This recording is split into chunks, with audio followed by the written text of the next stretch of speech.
Hello everybody, I'm Dr. Nash Jocic, bodybuilding champion and somebody who has been in bodybuilding world over 40 years. During that time, I competed 46 times and I won 17 titles. I have also published 9 books on the subject of bodybuilding, muscle growth, fat loss, competitive bodybuilding, nutrition, lifestyle change, and also personally trained and supervised over 3,000 clients who managed to get in the best shape of their lives. So I hope that on my YouTube channel you will also find information that will help you dramatically change your physique and build muscle, burn fat, and end up in the best shape of your life. Now this time I want to talk about somebody very special, somebody that I was lucky to meet and I'm very happy that I know personally, and this is Dorian Yates, 6 times Mr. Olympia. So in this video I'm going to talk about his training method, the pros and cons. Now before I start talking about his training method, I want to say a few words about Dorian Yates himself. And I want to say that he's probably one of the nicest people that I met in bodybuilding. Dorian is very honest, very down-to-earth man. As we say in England, what you see, this is what you get, and this is very rare these days. Dorian talks about everything. He's a very honest guy. He's very welcoming, and he's always trying to help with his advice and the best of his knowledge to everybody who wants to get some results in bodybuilding, lose fat and build muscle and eventually compete on the highest level.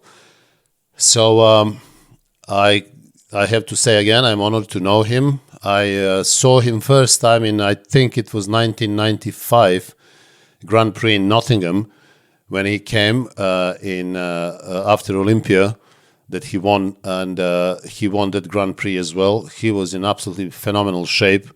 Obviously his body is the story on its own. His muscular development, proportions, all the muscles are there, nothing is missing.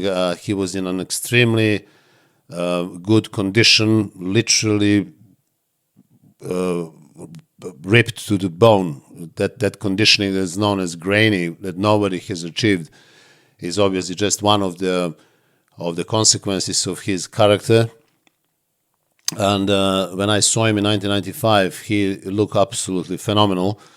He still managed to have his midsection very tight and very, very shredded, which wasn't the case later on, but at least at that time I was absolutely impressed, shocked to see him on the stage.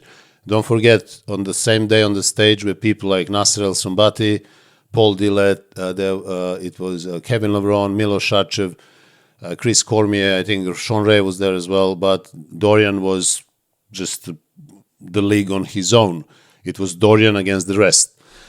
Then later on, I was lucky to meet him, and we have seen each other a few times. We went out for a dinner. We were discussing everything about training, nutrition. He was obviously very honest about everything, which I'm always going to be grateful for that. And I wish I can see him more often, but unfortunately he lives in Spain now, so I don't have that opportunity to see him. I would love to, as my memories with him and knowing him are absolutely fantastic. Now, let me talk to you about his training method. So first I'm going to start with the pros, and then I will tell you what I think are the cons. And I don't know if he's going to ever see this video, but I believe that he would agree with most of it. And when it comes to the pros of his training method, the most important thing is to say that actually training method that Dorian advocated is clearly something that worked for Dorian, and there is not much to be said against Dorian and his training method. So it's ridiculous to argue that Dorian could have done better training method, he would be a better bodybuilder. This is not the case. Now, what one has to understand is that Dorian Yates is a very special character, and the training method that he has chosen has reflected his psychosomatic existence, so his psychosomatic being. Basically, the training method that reflected his character, his ambitions, the training method that was the only one that could have motivated him to be what he is and what he was, and to achieve these phenomenal results of winning 6 Mr. Olympias, is the best training method for Dorian Yates. So this is something that I want to point out. What Dorian has done was the best that Dorian could have done for himself, right? Now, what is the pros of, what is the good side of this training method? Clearly, Dorian based his training method on the principle of high intensity, but I would add a little bit to that high intensity. I would say ultra high intensity. So why I'm saying that? I'm saying that because high intensity is always misunderstood. Always, yes, not most of the time, but always misunderstood. Why? Because when people talk about high intensity, they immediately associate themselves and that training system with Mike Mentzer and Dorian Yates. So this is high intensity, and nothing else is high intensity. But this is wrong, right? So high intensity is a very complex process. High intensity means that you do your set in as many reps as you possibly can in good form. So if there is no good form, we are not talking about high intensity. We are talking about laboring, not bodybuilding workout or training. So no form, no intensity. So bear that in mind. Second, high intensity can be anything. It can be a set that you do between 6 and 8 reps, as Mike Mentzer did and Dorian Yates did, with very heavy weights. But high intensity can also be a set of 10 to 20 reps with lower weights. That doesn't mean that if the weight is lower, the set will be less intense. It may be even more intense. So I'm telling you this because it's very important to distinguish between high intensity and what I like to call, in Dorian Yates' case, ultra high intensity.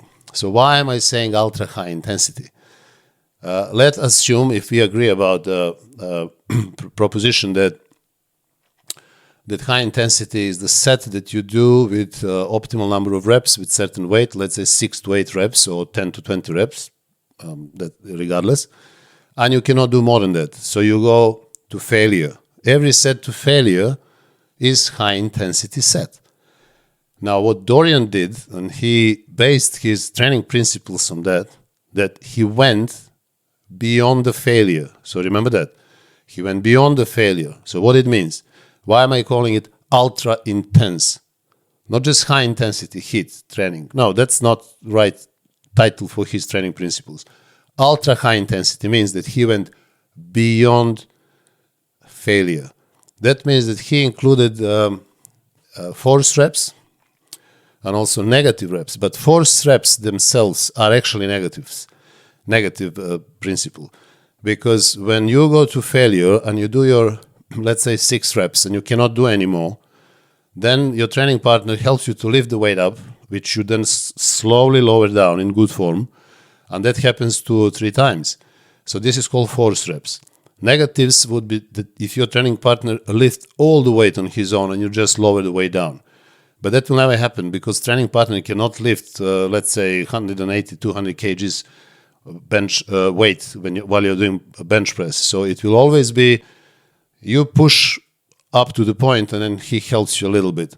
But the most important part of that forced reps is actually that second part, eccentric part, which is called negative part. And Dorian Yates used to do this extra forced or negatives, which he considered only working sets. So he would do, let's say, 2 or 3 warm-up sets, let's say on incline press, and then the last set he would call working set. There will be only one set like that. And that set will go to failure, meaning to the positive failure.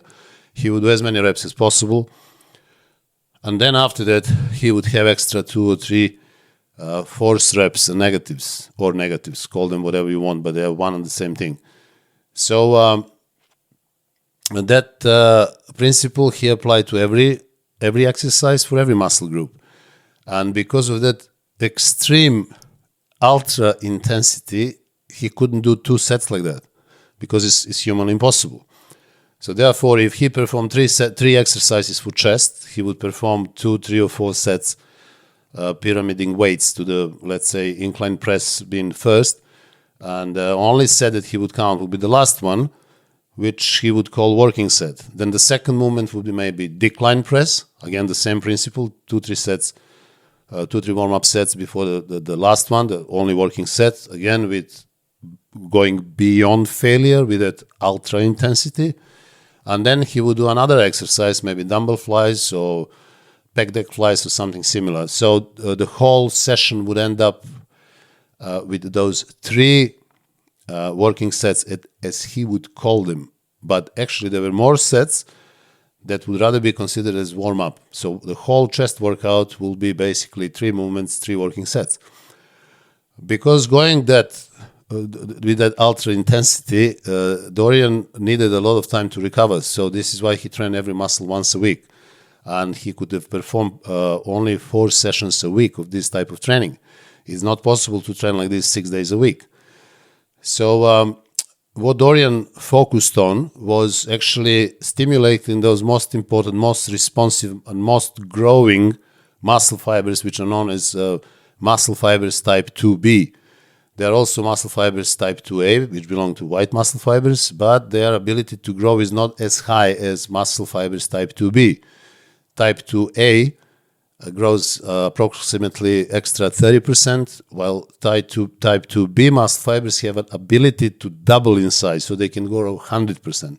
The problem is that these muscle fibers type 2B are mainly dormant, and it's very difficult to stimulate them, because the way that we have developed them throughout evolution was actually the reason for them is to use them only in the necessary fight or flight situations. Like, for example, imagine you have to sprint for 50, 100 meters to save your life. You will use exclusively those type 2B muscle fibers. These ones which are only used in those extreme, call it life-saving situations. So obviously not only running away, but maybe running to kill the prey, or maybe running or fighting to survive. For whatever reasons, those 2 type B muscle fibers are the ones that you will use last in every exercise. So if you are not going to failure or near failure, you will never be using these type 2B muscle fibers, which are actually the only ones that can double in size. So Dorian training principle actually emphasized stimulating these muscle fibers type 2B in order to maximize muscle hypertrophy. This is an extremely effective training system, and also is not something that everybody can do. Now, for this particular type of training, not only that you have to be physically gifted, genetically built with strong joints, tendons, and other ligaments, but also you have to have the mental power which will be as such to sustain this high intensity. Not everybody can do this type of training. Now, Dorian Yates has discovered the training system which reflected his psychosomatic being, and psychologically, mentally, this was the only training system that he could have done, because he wouldn't consider anything else sufficient. When it comes to his physical abilities and his physical endowment, genetic endowment, obviously Dorian, I don't know if he knew, but he tried and it worked for him. But obviously he was the one who was built predominantly from this white muscle fibers type 2B. If Dorian wasn't built from this type 2B muscle fibers predominantly, this training system would never work for him. And again, I will say that this training system worked perfectly for Dorian Yates. Now, if you try this training system and it doesn't work for you, you don't change, you don't grow, you're constantly tired, you're getting injured, or you simply don't feel good about all this ultra high intensity, then this training system is not going to be for you. And I'm afraid to say that not many people can respond positively to this ultra high intensity training system that Dorian Yates called HIIT, high intensity training system. So I would add one word in front of that we call ultra high intensity, and I will tell you why in a minute. Now, this training system, as I said, stimulates type 2 muscle fibers, type 2B muscle fibers, which are the most responsive ones. This is why this is the good side of this training. Also requires maximum concentration focusing, requires some extreme discipline with the diet as well, because this training is not very high in volume. Therefore, you have to be very strict with your diet year round, because you're not going to be training 6 times or 12 times per week. Your training sessions are not going to be 2 hours each. They're going to be probably about 40 minutes each, as his training sessions were. So this training system is time-saving, is very effective, and requires extreme genetic predispositions for this type of training, not only physical but also mental. And this is why Dorian Yates is one among very few people who have benefited from this type of training. If I may say, he was very special, as his ultra high intensity training system was also very special.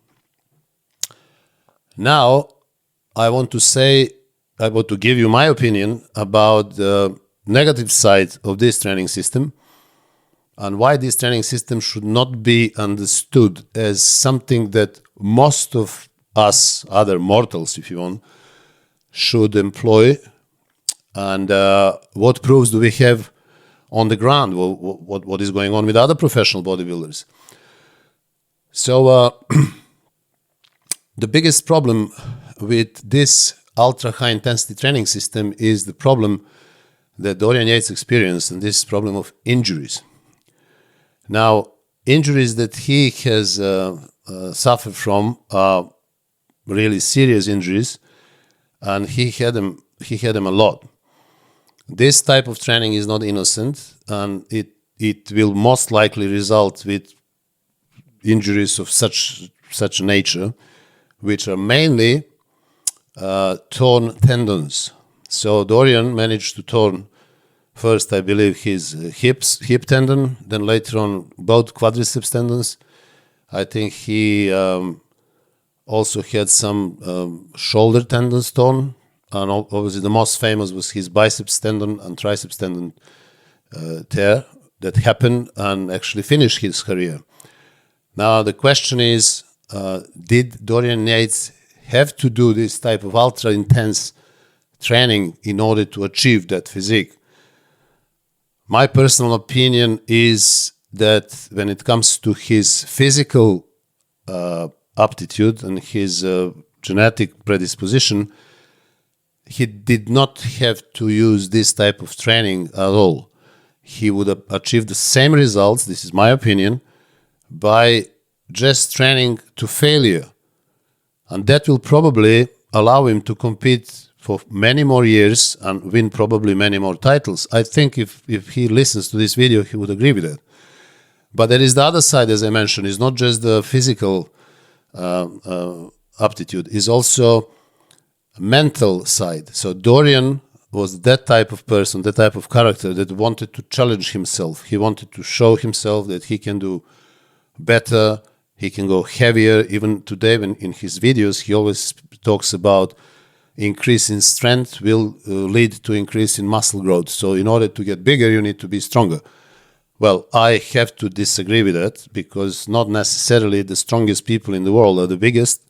As you know, there are weightlifters, there are power lifters. Yes, they're big guys, but they're not biggest. And we have bodybuilders who are extremely huge, and they don't use this ultra high intensity training principle. Now, what is the problem with tendons? I don't know if Dorian knew. I would say he probably did. But tendons do not develop their strength as fast as muscles do. Muscles develop strength much quicker than tendons. And that leads to disproportionate development of strength in muscles and tendons. and leads to exposure of tendons to much higher stress than muscles experience. And for that reasons, tendon tears are very, very common injury. They can be partial, but also they can be total. Total tear means that the tendon has completely detached itself either from the point of insertion or point of origin. Regardless, they require surgery to be completely reattached. Sometimes that surgery works, sometimes they don't, but problem with tendons is that they take much longer to develop, to strengthen than muscles. So by exposing them to this ultra high intensity, obviously tendons are the ones that will suffer first, and they will suffer much more than muscles. So the stress on the muscle will be capable, will be obviously something that we can take on, but the same amount of stress on the tendon will be detrimental for the tendon. And this was the major reason why this ultra high intensity training system is very, very dangerous. There is another reason for that, especially on that professional level. One needs to understand that taking steroids make your muscles grow faster, much faster, but it doesn't do anything with tendons. They don't get faster, and they don't get strong as fast as muscles. So muscles get stronger much faster, and that means they are much more powerful than tendons, causing them to rupture. Now, some people would say, okay, but then growth hormone will help you because growth hormone make them stronger, make them more contain more collagen, and etc., etc. This is true up to the point, but again. That ultra high intensity will always put more stress on the tendon. So, as I said, intensity is not necessarily linked to Dorian Yates and Mike Mentzer exclusively. I would call it ultra intensity, but intensity on its own means that you go all out to failure or near failure in every set that you do. And this type of intensity is totally enough to optimize your muscle hypertrophy. How do we know that? Well, now we know that scientifically has been proven to countless number of research that not even you have to go to the failure, but if you are even short 1, 2, or even 3 reps to failure, you will still stimulate that optimal muscle hypertrophy. This is what we know now, but it seems to me that bodybuilders have known this for decades, from 70s. Take, for example, other extremely developed bodybuilders. Take Arnold, for example. Take Sergio Oliva. Take Serge Nubret. Later on, take Lee Haney. Take who came after him, obviously Dorian, but then take, for example, Ronnie Coleman. Take Jay Cutler, Phil Heath, Dexter Jackson. All these people that I've mentioned didn't do ultra high intensity. They did high intensity, but they were mainly volume trainers. They didn't do 1 set per exercise. They did more. They did up to 20 or 30 sets per exercise. Amount of muscle mass that we see in people like Sergio Oliva, Arnold, Jay Cutler, Phil Heath. I mean, can you really ask for more than that, which is completely like from different universe? And these people didn't do ultra high intensity. These people did to failure, or not even to failure. They're usually shy of maybe for a rep or two. And this is why they balance high intensity with certain amount of volume. And that nice mixture of intensity and volume gave them actually everything they wanted. Just look, Jay Cutler, for example, Phil Heath, or Sergio Oliva, or Arnold. We are talking about the majority of bodybuilders who didn't do ultra high intensity. Another benefit of this training system, which wasn't going beyond failure, is that all these people are still there. They are training. They are looking very good, and unfortunately, comparing to others, they don't have any serious muscle tears, tendon tears, injuries. So. The point that I want to make is that that ultra high intensity training system work very well for Dorian Yates, but I don't think it's going to work for majority of bodybuilders who are aiming for some extraordinary results. If you are one of those, like Dorian, if you are really one of those extraordinary specimens, not just physically but also mentally, who is capable of sustaining that amount of intensity and stress physically and mentally month after month, year after year, then you may benefit from that type of training. But I don't think that majority of bodybuilders, or as I like to say, other mortals, are like that. So I'm very suspicious that others will benefit from that type of training. What you can learn from Dorian Yates, you can learn that intensity is important. You can also learn that form has to be perfect, because Dorian did everything perfect. If you look at his blood and guts video, everything he does is absolutely perfect. If he does leg press, if he does hack squats, either we are talking about shoulder press, or we are talking about incline press, or dumbbell flies, or pullovers, pull downs, everything is in the perfect form and is very, very high intensity. So taking that from Dorian Yates, it will be beneficial. But going into that ultra beyond failure stage will be very risky for majority of people. I mean, it was very risky for him, but he was ready to pay the price. I don't comment on that. Everybody has the right to choose whatever everybody wants to do. But my point is that Dorian Yates has found a training system that benefited him 100%. He achieved 6 titles, Mr. Olympia, which is phenomenal, developed one of the best bodies ever. And, again, that training system worked for him. But is this going to work for you? This is a big question mark. I don't think so, and this video was all about that. So, to recap, in this video, I have explained what is the side of ultra high intensity principles that Dorian Yates employed, and I have explained why one has to learn from that, learn about the perfect form, learn about high intensity. But I also argued against going ultra high intensity beyond failure, because that is extremely hard on the connective tissues, especially tendons, and it may lead to the injuries that will probably end up your career. So I hope that you've got a message from this video, and I hope you enjoyed the video. And if you did, please like the video and send me your comments, because that helps algorithms to push the channel up.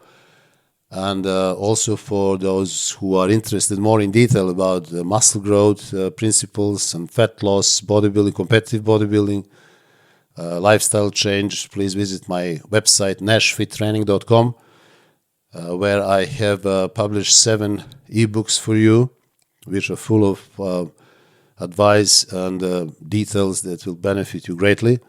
And on that website you will also find other services that I provide, such as telephone consultations, personalized training programs, personalized nutritional programs, and also online personal training, and for the people who live in London, personal training one-to-one.